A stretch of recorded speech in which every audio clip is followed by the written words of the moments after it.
Communiqué final du comité central du PPACI du 24 janvier 2026.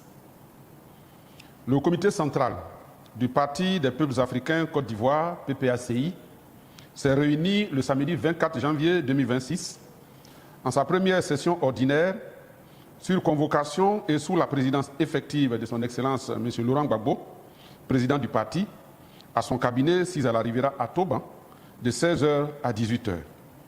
Cette session était élargie au président des organes et des commissions du parti. L'ordre du jour a porté sur les points suivants. Information, préparatifs du congrès ordinaire, fête de la Renaissance 2026. Dans son allocution d'ouverture, le président Laurent Gbagbo a d'abord indiqué que cette session du comité central a pour objet principal de fixer la date de la tenue du premier congrès ordinaire du parti. Il a ensuite rappelé la décision arrêtée par la dernière session extraordinaire du comité central, à savoir la non-participation du parti aux élections législatives.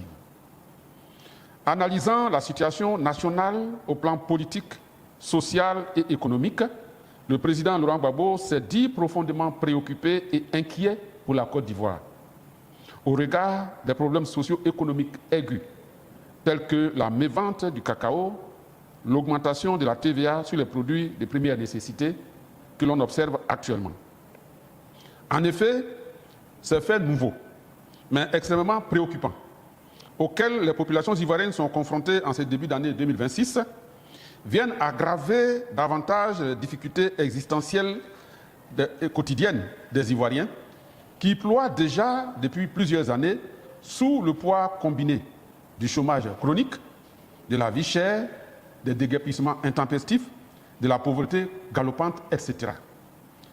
À ces tableaux déjà peu reluisants s'ajoutent des arrestations et détentions arbitraires des citoyens ivoiriens pour leurs opinions politiques et qui ont cours depuis des années et se poursuivent encore aujourd'hui après les périodes électorales. Aussi, le président Laurent Gbagbo a-t-il demandé à la direction exécutive du PPACI de veiller à ce que le parti s'approprie toutes les préoccupations sociales des populations et s'organise pour se tenir constamment à leur côté. Le comité central a également entendu une communication de la coordination générale de l'initiative pour la libération des prisonniers politiques et des prisonniers d'opinion, ILPO. Il en ressort que le parti compte aujourd'hui près de 1600 détenus d'opinion.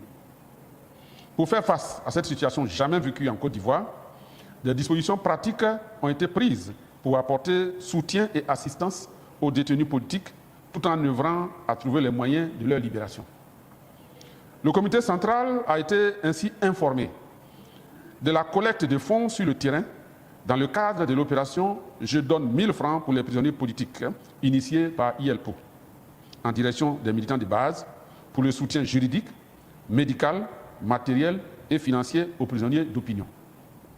Le président Laurent Gbagbo, revenant sur la situation des militants qui ont choisi d'outrepasser la décision du comité central en se présentant aux élections législatives, a tenu à rappeler que celui qui n'apprend pas dans l'opposition à se conformer aux règles établies par les statuts et règlements intérieurs de son parti ne respectera pas la Constitution et les lois de la République quand il arrivera au pouvoir.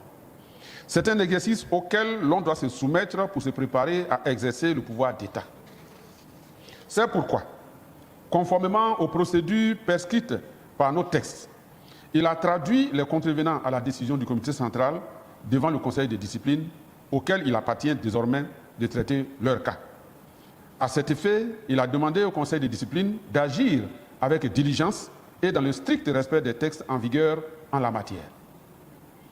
Analysant les derniers développements de l'actualité politique nationale, le PPACI, profondément attaché à la défense des valeurs démocratiques et républicaines auxquelles le président Laurent Gbagbo a consacré toute sa vie, dénonce la gestion patrimoniale du pouvoir dans les plus hautes sphères de l'État.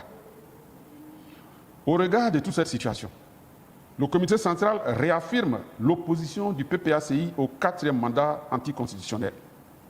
Le parti demeure conforté dans son choix de poursuivre son combat, félicite ses militants pour avoir fait preuve d'un esprit de discipline exemplaire Ils ont rigoureusement observé le mot d'ordre du comité central, refusant de se faire ainsi complice d'une énième violation de la Constitution en s'abstenant de participer aux dernières élections législatives qui sont le prolongement indéniable du braquage électoral observé à l'élection présidentielle d'octobre 2025. Examinant le rapport de synthèse de la tournée nationale d'information et d'échange organisée par le parti les 20 et 21 décembre 2025, le comité central a endossé les conclusions et recommandations de la base qui s'est fermement opposé au départ du président Laurent Gbagbo de la tête du parti dans le contexte actuel. En conséquence, le comité central demande au président Laurent Gbagbo de surseoir à sa décision de se retirer et de poursuivre sa mission à la tête du PPACI. Au titre des préparatifs du premier congrès ordinaire et de la fête de la Renaissance, le comité central a entendu une communication de la direction exécutive du parti proposant, au nom du secrétariat général, les dates du vendredi 15 et samedi 16 mai pour la fête de la Renaissance et le congrès. Un large débat a été ouvert qui a permis aux membres du comité central de s'exprimer sur les différentes questions abordées par le président du parti dans son mot d'ouverture et sur les communications de la direction exécutive. À la suite de ce débat, le comité central a arrêté les décisions relatives à ces points discutés. Ainsi, le comité central, conformément à ses attributions, a décidé de convoquer le premier congrès ordinaire du parti le 15 mai 2026. À cet égard, le comité central donne mandat au président du parti pour désigner les membres du bureau, déterminer le thème et le lieu de la tenue du congrès. Le comité central demande au secrétariat général d'examiner la possibilité d'organiser la fête de la Renaissance dans la même période que le congrès, afin de minimiser les dépenses liées à ces deux événements. Concernant les militants qui ont outrepassé la décision de non-participation aux élections législatives, le comité central a demandé au Conseil de discipline d'examiner avec diligence et rigueur tous les dossiers qui lui ont été soumis par la direction exécutive et de prendre les sanctions appropriées.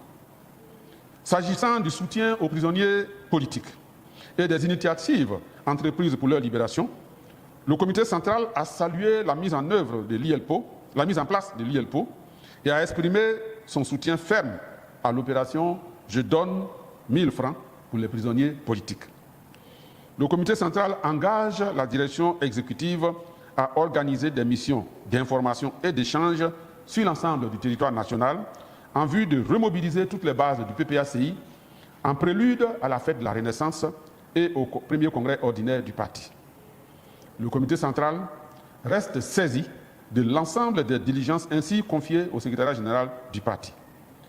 Fait à Abidjan, le 24 janvier 2026, le comité central.